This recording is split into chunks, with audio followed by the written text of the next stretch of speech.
Meg. Megan is my professional name, so we're gonna be very professional tonight, all right? So, come on, people. All right, so moving here to Bristol, Tennessee in 1988 from the suburbs of Cleveland, Ohio was the most traumatic event of my childhood. Sorry. So, I didn't look like everybody here because I didn't have the big mall bangs. And there's no Polish food in Bristol. And I don't know if you know this, but life without pierogies is really, really, really sad. But the biggest thing that was a problem for me is that I didn't sound like everyone else. And people thought I was being snobby when I would say, I don't understand what you're saying. But I really did not understand what they were saying. I mean, they say things like 10, and I said 10. And they said, oh, and I say oil. And they say, bless your heart, and I just say, fuck you.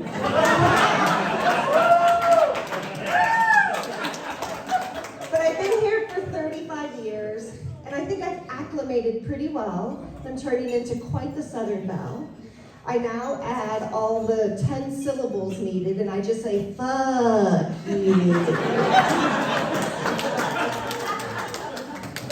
So, those of you who know me know that I had a kid every 7.5 years. I got that whole 7-year itch thing wrong. I probably should have just learned to scratch it myself.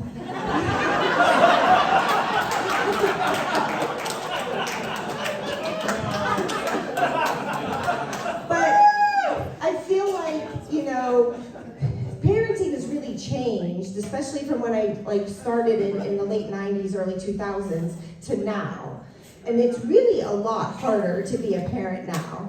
And so I was thinking, I'm like, the bar on parenting has really, really been raised now. Because when I was a kid, parenting was more like the corner bar. You just went there because you didn't have anything else to do. And the floor was kind of sticky and dirty.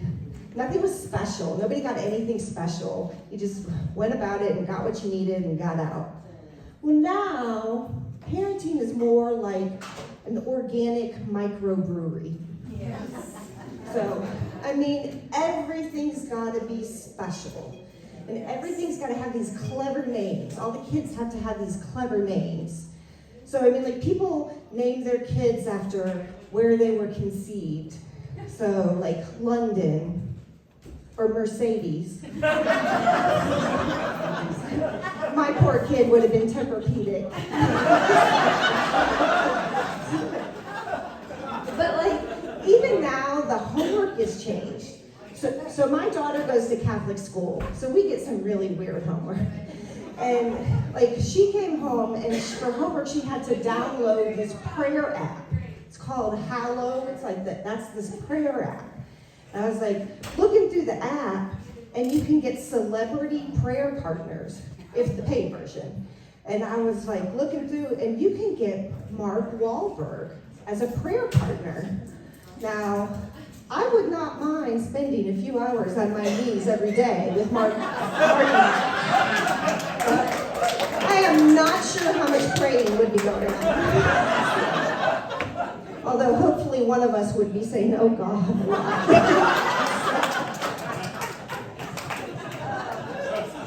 I'm proud of you, man.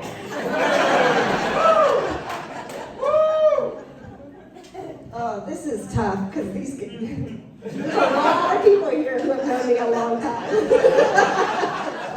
But all these people here, we are middle-aged, and no math can change that. There's no way that we can't just say we are now middle-aged. And so, I'm also perimenopausal, so I'm right there smack in the middle of it. And so, before I got on the hormone replacement therapy, it was a little bit rough.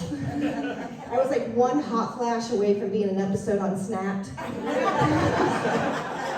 And at work, I was dying. So I put this fan up, and it really, really helped. but then I looked like I was on the hood of Whitesnake's car during all my Zoom calls. But the worst part about this is my preteen daughter is now going through puberty at the same time that I'm going through menopause. And let me tell you, that sucks. So, like, she's growing hair under her armpits, and I'm growing it on my face. I mean, I've always had that Italian grandmother mustache, but now I'm like going for full-on 70s porn star. And like, the worst part is like her boobs are growing out, and mine are growing down. And I've always liked my breasts. Like, they were really, really small, but they were perky, and I was very proud of them because I grew them myself.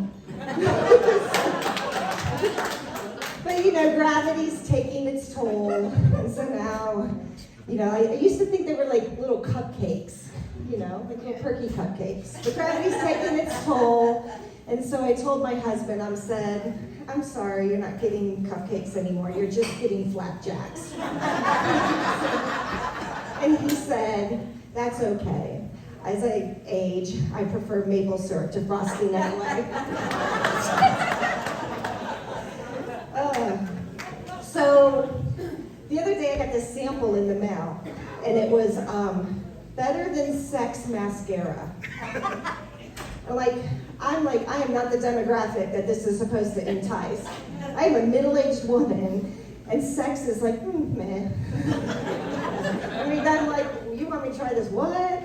So, but, you know, I mean, obviously this mascara is not going to be long-lasting. And it's going to come off halfway through the day. It's not going to give you any lift, unless it has a prescription. And I feel like they could have come up with better names. You know, like Better Than Sleeping Through the Night Without a Night Sweat. Yes. I would buy that. So, and I would also buy Being Able to Sneeze Without Peeing Myself. That's the waterproof version. But one of the things that I love about middle age is I have the best friends, and I have a wonderful group of middle-aged friends. Luckily, I'm the youngest in this friend group.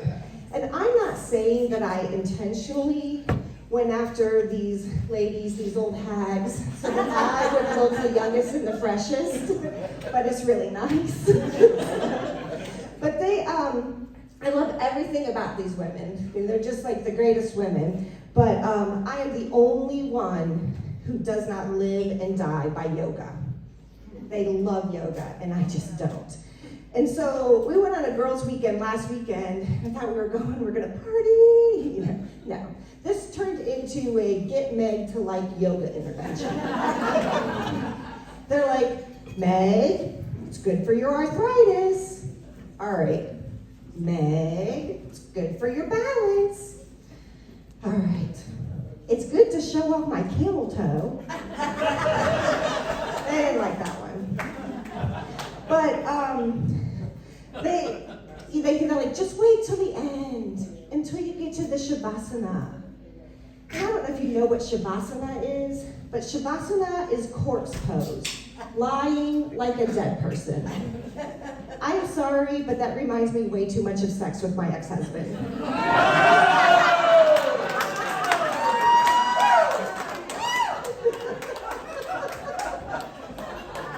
All right, so we did do a yoga class there. We had this really neat instructor, and she gave us all these techniques on how to deal with stress. And so one of the things that she told us is we need to fluff our aura every day. So I'm going to show you how you fluff your aura every day. Start at the bottom. Roll your hands like wheels on the bus. All the way up. And then you look at your friends and say, bless your heart.